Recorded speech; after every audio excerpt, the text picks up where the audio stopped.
Hello दोस्तों, नमस्कार। Welcome to my channel. कैसे हो आप सब?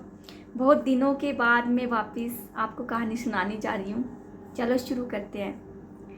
कहते हैं कि अगर आपको गुस्सा आए तो आपको 100 तक गिनती गिननी चाहिए, और आपको अगर बहुत ज़्यादा गुस्सा आए तो आपको 1000 तक काउंटिंग करनी चाहिए।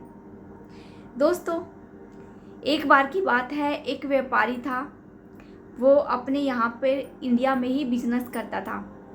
धीरे धीरे उसका काम जो है ज़्यादा अच्छा नहीं चला, तो उसने अपने परिवार वालों से कहा कि मैं विदेश जाना चाहता हूँ और विदेश जाकर 2 गुना 3 गुना पैसा कमाना चाहता हूँ। उसकी पत्नी ने कहा कि आपको ही घर चलाना है, जो आपको अच्छा लगे आप देख लो।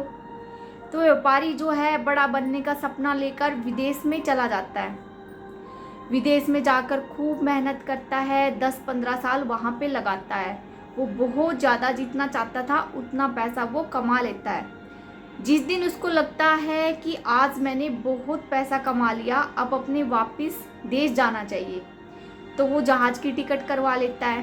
पानी वाला जहाज़ था तो आने में कई दिन का समय लगता है। वो अपनी टिकट करवा के जहाज़ में बैठ जाता है। एक दिन गुजर जाता है। दूसरे दिन की बात है कि जहाज़ में एक आदमी बैठा हुआ था। व्यापारी ने देखा कि वो आदमी थोड़ा सा परेशान लग रहा है। व्यापारी उठकर उस आदमी के पास गया और पूछा कि तुम इतने परेशान क्यों हो? उस आदमी ने कहा कि मैं बहुत विद्वान ज्ञानी आदमी हूँ। मैं यहाँ पर अपने ज्ञान की बातें बेचने आया था, लेकिन यहाँ पर मुझे कोई खरीदार नहीं मिला। उस व्यापारी ने सोचा कि मैंने इतने दिन यहाँ पर मेहनत की है, ये मेरी कर्म भूमि रही है, तो क्यों ना मैं खरीद लूँ। उसने कहा ठीक है, मैं खरीदना चाहूँगा, मुझे कोई ज्ञान की बात बता दीजिए। उस आदमी ने कहा कि सुनो, अगर कभी भी तुम्हें गुस्सा आए या कुछ भी गलत लगे तो 2 मिनट ठहर कर उस बात को सोचना और फिर अगला कदम उठाना। और यही बात ख़त्म करके उस आदमी ने कहा कि अब दो मुझे 500 गोल्ड कॉइन। व्यापारी ने सोचा इतनी छोटी सी बात और 500 गोल्ड कॉइन, जो कि उसने पहले प्राइस नहीं पूछा था खरीदने से पहले, तो उसको देने पड़े। व्यापारी जाकर चुपचाप अपनी सीट पर बैठता रहा और उसी बात के बारे में सोचता रहा कि जब भी गुस्सा आए, कोई काम आप करो गुस्से में, 2 मिनट पहले ठंडे दिमाग से सोच लो। यही बात सोचते सोचते सफ़र ख़त्म होता है। व्यापारी अपने घर को पहुंचता है। क्योंकि व्यापारी लगातार अपने घर वालों को चिट्ठी लिखता था, धन दौलत सब कुछ भेजता था बाय पोस्ट बाय डाक, तो वो अब अमीर हो चुके थे। वहाँ पे जाकर देखता है कि दरवाजे पर 2 सिक्योरिटी गार्ड खड़े थे। उन सिक्योरिटी गार्डों को वो कहता है कि तुम चुप रहना, मैं अपनी पत्नी को सरप्राइज़ देना चाहता हूँ। व्यापारी चुपके से अंदर जाता है। अंदर जाकर देखता है कि उसकी बीवी पलंग पर किसी और लड़के के साथ सो रही थी। ये देखकर व्यापारी को बहुत गुस्सा आता है। उसके पैरों तले से ज़मीन खिसक जाती है और सोचता है कि मैं वहाँ पे दिन रात पैसे कमा रहा था और यहाँ पे मेरी बीवी ये सब कर रही है। वो जाता है, गुस्से में अपनी तलवार लेकर आता है और उनको मारने के लिए आगे बढ़ता है। जैसे ही वो तलवार म्यान से बाहर निकालता है तो उसको उस आदमी की कही हुई बातें याद आती है कि कोई भी काम करने से पहले 2 मिनट सोच लेना चाहिए।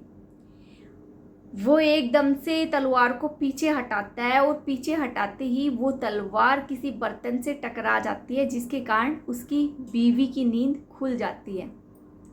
अपने पति को आया हुआ देखकर उसकी बीवी कहती है, अरे स्वामी, इतने दिन हमने कैसे गुजारे आपके बिना, हम तो बता भी नहीं सकते, आइए आप ठीक हो। अब भी उस आदमी का गुस्सा 7वें आसमान पर था। वो डेस्परेट हो रहा था कि मैं उस लड़के का चेहरा देखूं कि वो कौन है। इतने में ही उसकी बीवी उस लड़के को उठाकर कहती है, अरे बेटा आओ, पिताजी को प्रणाम करो। जैसे ही वो लड़का पिताजी को प्रणाम करने के लिए नीचे झुकता है तो उसके सिर से पगड़ी हटकर उसके बाल खुल जाते हैं। उसकी बीवी कहती है कि स्वामी, ये आपकी बेटी है। जो कि इसके पिता का साया इसके सिर पर नहीं था, तो मैंने इसको बेटों की तरह पाला है और अपनी बेटी को बेटे और बेटी दोनों वाले संस्कार दिए हैं। तब उस आदमी को रियलाइज होता है कि वो एक लाइन की छोटी सी ज्ञान की बात इतनी महंगी क्यों थी।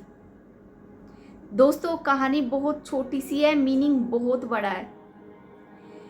अगर आइंदा आपको भी कभी गुस्सा आए, कभी भी आपको कुछ गलत लगे, तो पहले बिना गुस्सा हुए, बिना दिमाग को हाइपर किए 2 मिनट उस बात को सोच लो कि रिजल्ट क्या होगा।